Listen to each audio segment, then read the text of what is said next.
Hello and welcome to the Irish in the UK, and a big thank you to Henry McGlade for his show for the last half hour.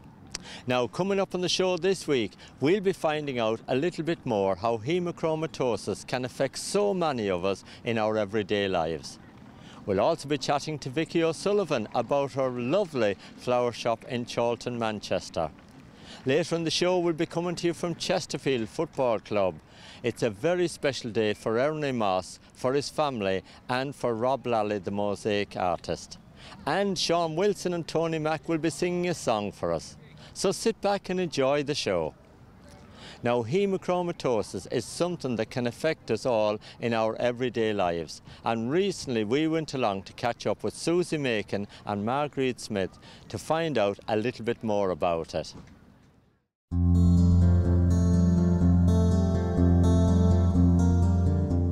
Susie, can you explain to me, what is hemochromatosis? Hemochromatosis is one of the most common genetic conditions in Britain. Sadly, it's one of the most underdiagnosed. It's an iron overload condition which causes your body to absorb far more iron than it actually needs or can cope with from your diet. And then the iron builds up and it stores in your internal organs over the years, quite often causing irreparable damage. So how do we know that we've got hemochromatosis? How can you get it diagnosed? Well, one of the first symptoms is extreme fatigue. Other than that, you can also have arthritis. The arthritis with hemochromatosis is more commonly in the hands and feet, usually in the first two knuckles, but it can be anywhere. You can have arthritis in your knees, in your hips, for example. There's also other things it can cause. It can cause diabetes, liver problems is a big one. It can cause cirrhosis of the liver. Now, what treatment is available? The treatment's very, very simple and very inexpensive. It's called venesection, or phlebotomy is another word for it. You know, when you're a blood donor and you go and you give your pint of blood, it's the same as that. You go and you take a pint of blood. It can be weekly, it can be fortnightly, depending on the individual person. And they take the blood for as long as it takes to get your iron levels down to a safe level, which then they say you're in maintenance. They then, you would then continue going maybe every couple of months, every 3 months, again, all depending on the individual person. Marguerite, tell me, what's your involvement with hemochromatosis? I became involved with the Society in 1993 after I had been diagnosed with hemochromatosis in 1987. Now, you covered the Blackpool area advising people and telling people about hemochromatosis, and obviously with you being a sufferer yourself, you've got first-hand experience. I do, yes, having been diagnosed over 30 years ago, and like a lot of people, diagnosed by fluke. Now, is this a genetic thing? Can it be kind of found in families, or can it be passed on, or whatever? Yes, it is genetic, and it has to come down through your family line, passed on from your parents. It's not something that you can pick up from anybody, and if somebody uses the blood that's taken from us, we can't pass it on that way to them. It is a genetic condition. Is hemochromatosis affected by our diet? No, not necessarily, because it cannot be controlled by diet, but unfortunately most of the stuff that we eat in our diet contains iron, and people with hemochromatosis, they can't get rid of the excess iron out of the body stores it, and then that's when it becomes toxic in the body. Now, for people that may not know that they've got hemochromatosis, how can we find out that we've got hemochromatosis, and what can we do? Well, obviously you would firstly go to your GP if you had symptoms like I mentioned previously, such as the tiredness, the arthritis. The GP will then do a simple blood test, which is an iron blood test. They're checking for things called serum ferritin and transferrin saturation. If those levels are raised over a couple of tests, they then go on and do a genetic blood test, which will show whether you have the defective genes or not. So if the person is found to have the defective genes and also the symptoms, then they're diagnosed with the condition. Can you tell us a little bit about the Hemochromatosis Society here in Britain? Yeah, of course. The Hemochromatosis Society is a national society We support people with the condition, we try to help with research, they're involved in fundraising, and we also have local groups as well, regional groups, and here in the Northwest we have the Northwest Support Group, the Genetic Hemochromatosis Northwest Group, and we also have the Blackpool Group, which obviously Marguerite's involved with. And within our groups, we provide personal support to our people within our area. We organise talks, we get professionals to come in and give a talk to people, and just provide that, what's quite often needed, somebody to talk to who has the condition or who knows about it. Now, you're also linked to hemochromatosis, the Irish Society, aren't you? Yes, I'm keeping close contact with them because obviously my family, most of them still live in Ireland, and some of them have hemochromatosis themselves. What part of Ireland do you come from, Marguerite? I'm from Kildare originally. And how long have you lived in Blackpool? 30 years now. And any sign of you to return back home, or are you staying here now? It looks like I'll be staying here. I'm married to an Englishman, so I can't see us going back in the not too distant future. Is hemochromatosis something that you come across a lot in Irish people? Yes, there is, because it affects 1 in 85 people in Ireland, and 1 in 4 of them are carriers. And when you think of the amount of people who have travelled or immigrated out of Ireland, you get places like Canada, the States, Australia, New Zealand, where we have a lot of people with hemochromatosis. There's still running an awareness campaign in Ireland to get people diagnosed a lot earlier, similar to what we do here in the UK, diagnosing people a lot earlier so we can stop a lot of the symptoms. It's something that a lot of us are not aware of. I know until Susie contacted me about hemochromatosis, I never heard of it before. Right, I had never heard of it either till I was diagnosed, and for some people it's very difficult even to pronounce the word, never mind take in all the information of what it's all about. Susie, what would you like to say to people today, you know, to tell them about hemochromatosis and what they should do? The message I would like to get across is that if anybody is suffering from 2 or more of the associated symptoms or conditions, just to go to their GP, ask for a simple blood test, just to check out whether there's a possibility they could have it. If by doing this, they could save themselves so much pain and suffering, and potentially even save their lives.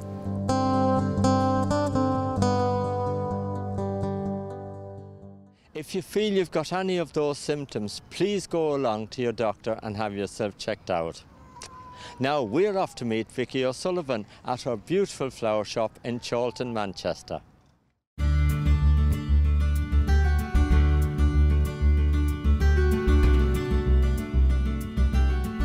Vicky, tell me a little bit about Presents and Petals. How long have you been here? 16 months now. It was 2 years ago. It was just a dream in the making. We did a bit of preparing on looking around for the right location, and we thought this is it. We'd been right close to Southern Cemetery. This is the prime spot. So yeah, we looked at the premises and thought, yeah, so 16 months it's been open and not a day goes by where I don't regret it. Now you've got a beautiful shop here, but tell me, you know, you cater for flowers for all occasions. Tell me about that. Well, I do at the moment. I've got a little bit of everything going on. I've got weddings coming up this weekend, and I've got a lot of funerals on. I've got christenings coming up, so there's all sorts of things going on, birthdays all the time, anniversaries, and just generally people like flowers just to say thank you or to cheer people up. So, is there any special flowers in particular that's more in demand than others? Well, very popular at the moment is the rainbow roses. Everybody loves those rainbow roses. When they see them, they're just absolutely beautiful. So, I mean, all the flowers are pretty and beautiful, but when they come in, everybody wants them. They're very special. Now, you just mentioned that you're just around the corner from Southern Cemetery and, of course, Stretford Cemetery. You must get a lot of, you know, walk-in people coming across to you. Yeah, they do, and I get a lot of phone calls as well. People passing all the time on the way to the cemetery and come in, you know, if they're heading up to a funeral, or a lot of people phone in advance and ask me to make things. I get a lot of inquiries from Ireland as well for the big Irish funerals. It's a big Irish community here, so that's, you know, it's in big demand at the moment. Now, have you got any tip for me how to keep flowers longer? You know, when we take them home and a day or two afterwards and they're drooping, you're the expert. How can we keep them alive for longer? Well, the first thing to do is cut the bottom. Cut the bottom of the stem, make sure you've got a nice clean vase, fresh water, take all the greenery from the bottom of the stem, a little bit of flower food, and keep them somewhere cool. Don't keep them anywhere too hot or they'll be drooping. Oh, you made it sound so easy. Now, tell me about your shop here, because you're not just a flower shop, are you? No, I try and cater for everybody. Even young children come in and they want gifts for the parents, for the mum, for Mother's Day and for birthdays. So I try and cater for all ages. I do little bits of toys and things like that, and birthday baby gifts, things like that. So I try and cater for everybody from tiny tots to whoever. You've got a connection with Ireland. What is it? Well, I've got some family in Tipperary, I've got some in Roscommon, so we're back and forth there quite a bit, yeah. So. What about winter plants and winter flowers for the cemetery and for the headstones? What's the best flowers to get around about that time? Well, a lot of people decide to go for the artificial ones, you know, so that if they're not dying off too quick and if they can't get there every week, it looks nice and bright, nice and clean. But it won't be long now and the Christmas shop will be open, so that was a big success last year. Everybody liked the Christmas wreaths and the holly wreaths and things like that for the winter time, so that'll be all happening soon. The Christmas things will be here.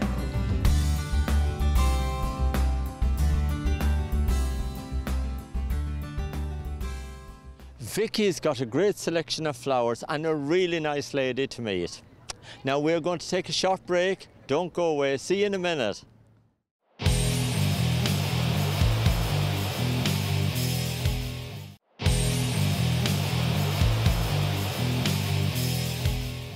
Welcome back to the Irish in the UK.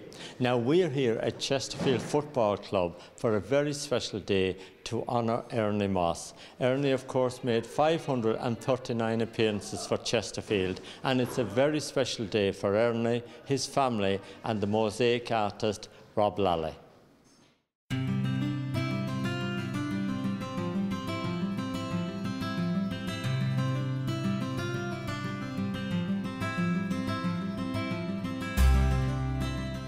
We're here today, Martin, at Chesterfield FC. The club originally approached me in 2014 after seeing my Gary Speed mosaic at National Football Museum, and they asked me to do this mosaic of Dave Blakey.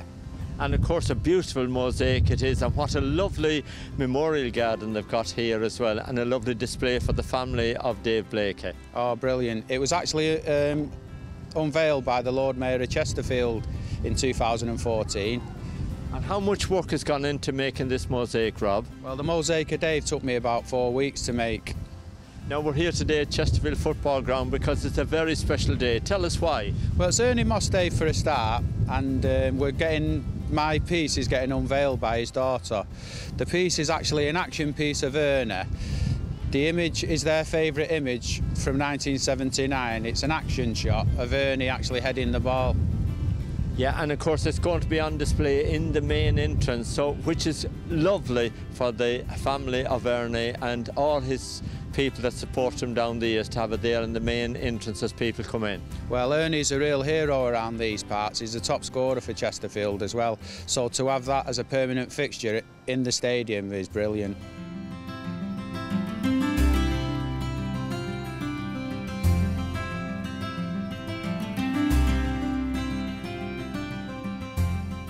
Phil, can you tell me a little bit about your involvement here with Chesterfield Football Club?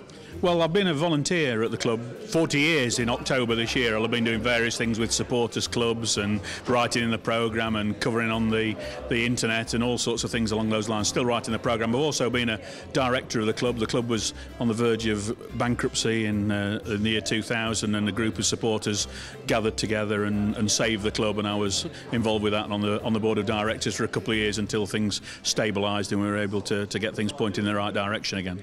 Yeah, and of course we all followed that story with great interest that time, and I have to say the supporters of a club like Chesterfield and yourself at the forefront done a marvellous job in keeping Chesterfield Football Club alive. It was a 24/7 job at the time, no questions about that, and you know I went with a colleague, a guy called Ian Yowett, to the Football League Chairman's annual general meeting at Chester when there was a a vote to expel Chesterfield from the Football League, and we managed to persuade people that things had changed and things were different, and we had the vote withdrawn. So I often think of that was not a bad day's work. And of course we're here today to honour one of your greatest heroes with Chesterfield Football Club, Ernie Moss. Well, every club has a hero, don't they? But Ernie's a local lad. He's a Chesterfield boy. He started playing with the team in the junior setup. He's had 3 different spells with the town, kept on moving away, but coming back. He's a record scorer for the club, and he'll be the first to admit, not that he can't communicate now because of Alzheimer's, but he was always the first to admit they had to work at it. He didn't have any natural skills to speak of. It was just hard work that brought him the success that he had. And 749 league games as a striker for all his clubs. There's only 2 other strikers in the history of the game played that many league games, Frank Worthington and Wayne Allison.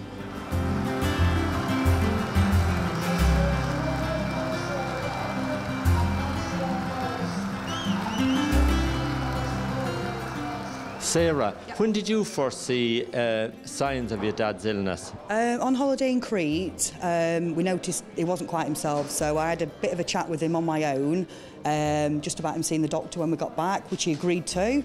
When we got back to England, I broached the subject about going to the doctors, and he got no recollection of that conversation, although it was a half-an-hour conversation. That, for me, was the turning point. I knew then something was really wrong. So what was the next step after that? To get him to the doctors. We did eventually get him there, but it took many, many visits before anyone would take him seriously, because they would talk to Dad and say, "Oh, how are you, Ernie? You know, are you feeling all right?" Yeah, I'm fine, da-da-da. But he wasn't. So they just thought, because they were asking him, that everything was fine. And obviously, as a family, we knew it wasn't fine. So until we got the brain scans done, and then it showed the damage on the brain, then that's when they got the ball rolling. And because he was such a big part of Chesterfield Football Club, would he come down to the games? And if he did, would he understand what's going on? Yeah, I mean, like I say, he still comes now. He still understands the game. He still, you know, what's going off on the field. It's his speech and social skills, because it's front temporal dementia. So he can't communicate with people. He can't, you know, see what's going off around him as we would. But he comes here and he loves it. He absolutely loves it. But it's the only place he'll come. He won't go out the house other than to come here.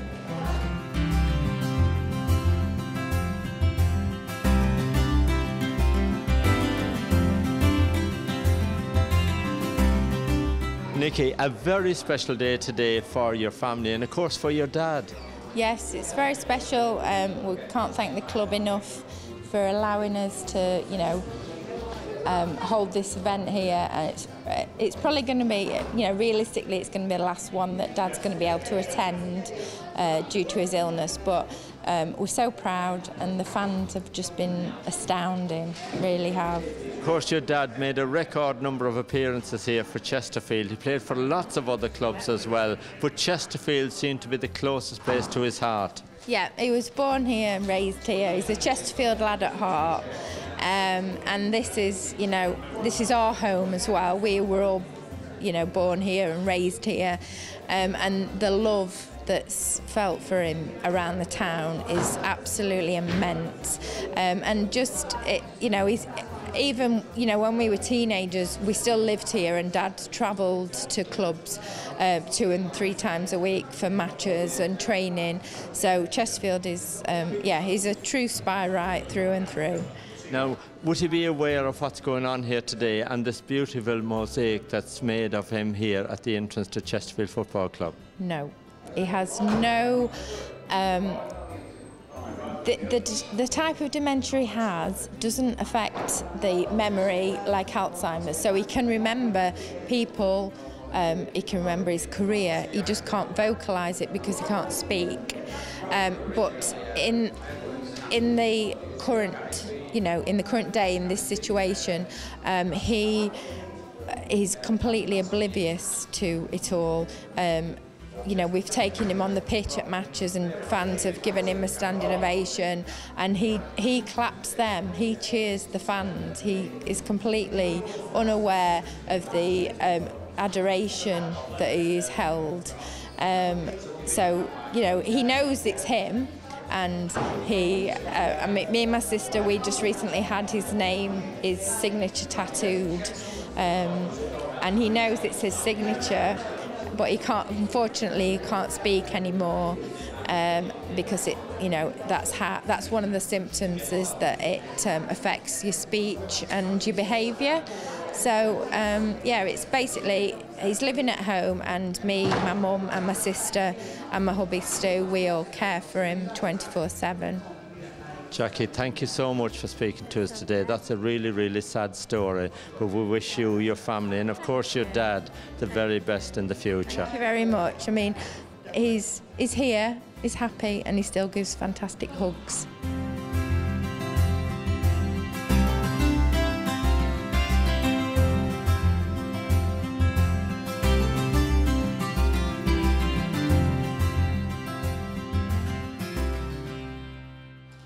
What a very special day we had here today at Chesterfield Football Club, and of course we wish Ernie and all his family the very best of luck in the future.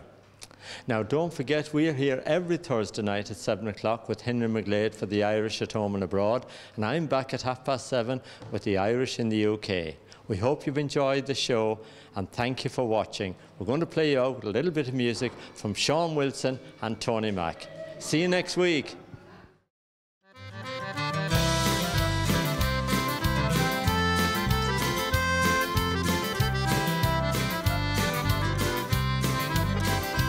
There's a girl that I love way down in the valley, and she means all the world, you know, to me. And if I could take her hand, I'd place a wedding band. It would make me as happy as can be. This maiden so fair, with her long golden hair, and she's barely touching 30 years. And I'm going to tell her father and her mother that I love her. My feelings I'll make to them so clear. Oh, Paddy Riley, man, can I take your daughter's hand? I want her to come along with me to a world of our own, where we can build a home near the valleys and the lakes in Ireland green.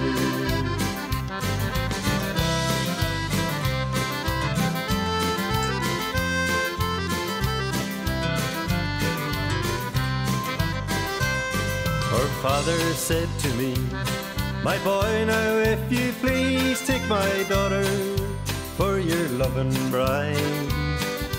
You must give a ring of gold, for to have and to hold. You will wed my daughter in the summertime.